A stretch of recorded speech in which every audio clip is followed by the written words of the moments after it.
Hey there, I'm Erin from Nubby Notes, and today we'll be getting crafty with the game Genshin Impact. We'll be making a Guoba keychain inspired by Xiangling's Guoba charm. Let's get into it. To start, I'm using Sculpey oven-baked clay for the head. First, I flattened a ball of clay and formed it into a circle.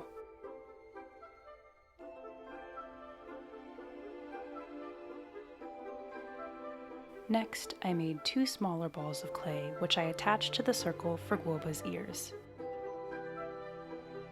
Clay and I have a love-hate relationship, and clay usually ends up winning. But since I was planning on sanding the piece after it baked, I wasn't too precious with my sculpting. Once I got my piece into the shape that I liked, I took an eye pin and pushed it into the top of the head. And with that, we're ready to bake.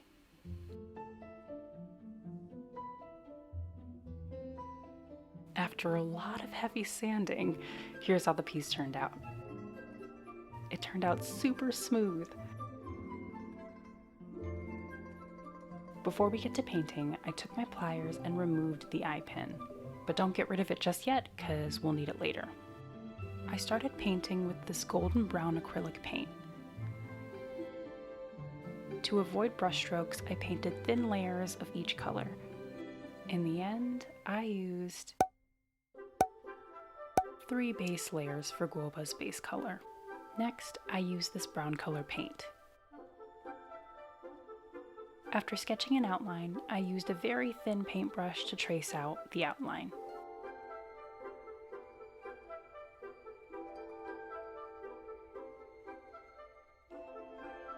Then I took a thicker brush to paint within the lines.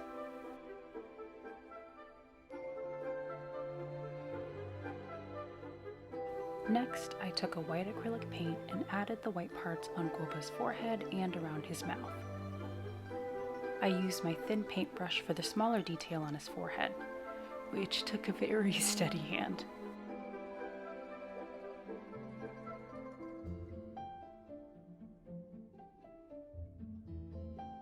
Then I took the same brush and outlined the mouth part before filling it in with white.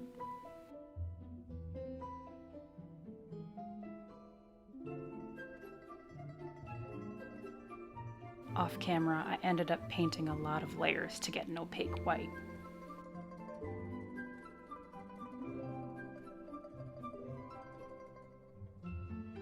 For Guoba's eyebrows, I used the same brown paint as before.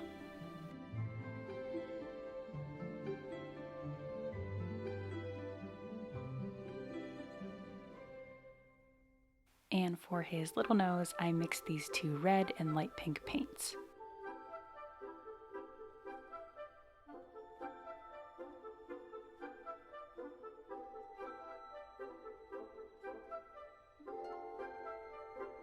I also mixed the brown and golden brown paints to get the color for Guoba's ears.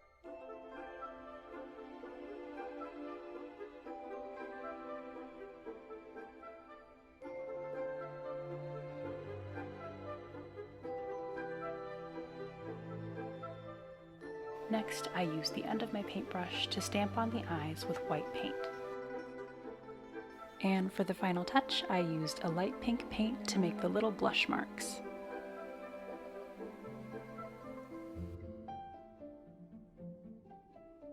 Painting Guoba's face was my favorite part of this project. I think he looks so cute. To protect my paint job, I sprayed Guoba's head with a clear spray varnish. And here's how he turned out. The spray I used is glossy, so Guoba turned out super shiny. Next, I took my eye pin from before and coated it in Gorilla Glue. Then I used my pliers to fix the eye in place. A bit of glue ended up squeezing out, so I just took a paper towel and dabbed away the excess. Now we'll work on the rest of Xiangling's charm. To start, we'll be making the 2 green tassels out of this green embroidery floss. I made making these tassels a lot harder than it should have been, so for that I'm sorry. I don't think my footage is enough to really show you how I made the tassels, but if you're interested in a more detailed tutorial, I'll leave a few links in the description box. Essentially, I wrapped the floss around 2 of my fingers twice to make 2 clumps of floss. I cut one long piece of floss and two short pieces of floss to tie off the tassels.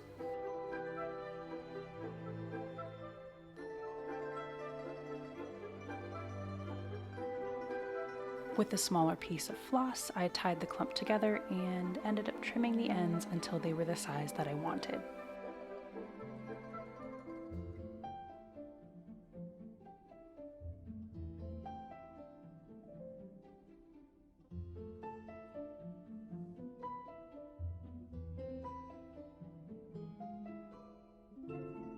Next, I attached a silver bell to the first tassel.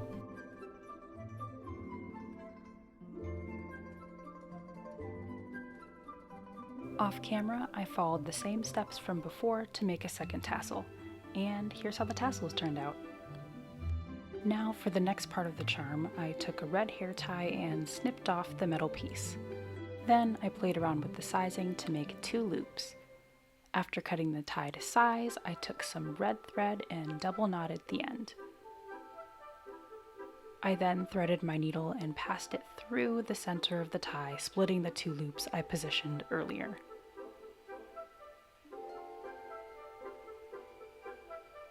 I then wrapped the thread around the center to both hide and secure the tie together. Every now and then I would pass my needle through the center for extra strength.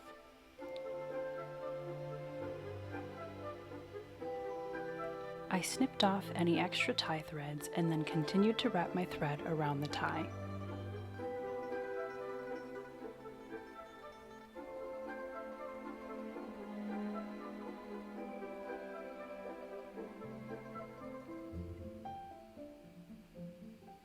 To finish off the piece, I passed my needle between the wrapped threads a few times and then tied a knot.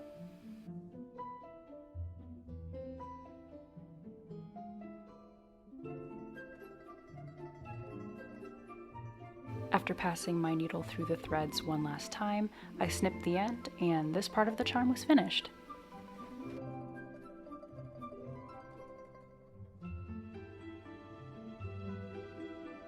To attach the tassels to the tie, I threaded my needle with one of the green strands and pulled it through the tie's wrapped threads.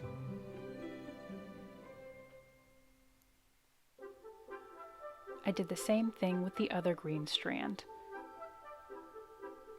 And then I double knotted the 2 strands together before passing them through the wrapped tie and under the silver bell, making sure to cut off any excess green strands.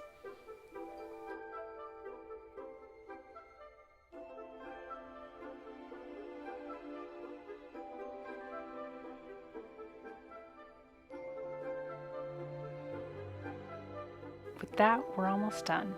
Next, I took both of my finished charm pieces and got ready to glue them together. I used the same Gorilla Glue from earlier to attach the 2 pieces together.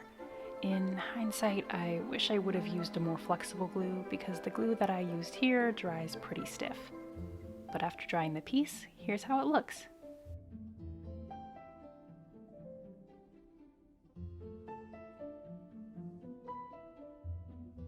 Finally, I used a lobster clasp and 2 jump rings for the keychain.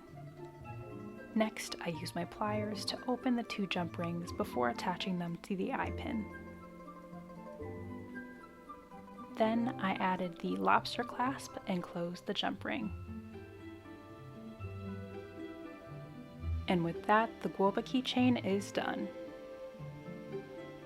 Here's how it turned out. If you decide to make your own Guoba keychain, feel free to tag me on social media at NubbyNotes on both Instagram and Twitter. Thank you so much for watching, and I hope to see you next time.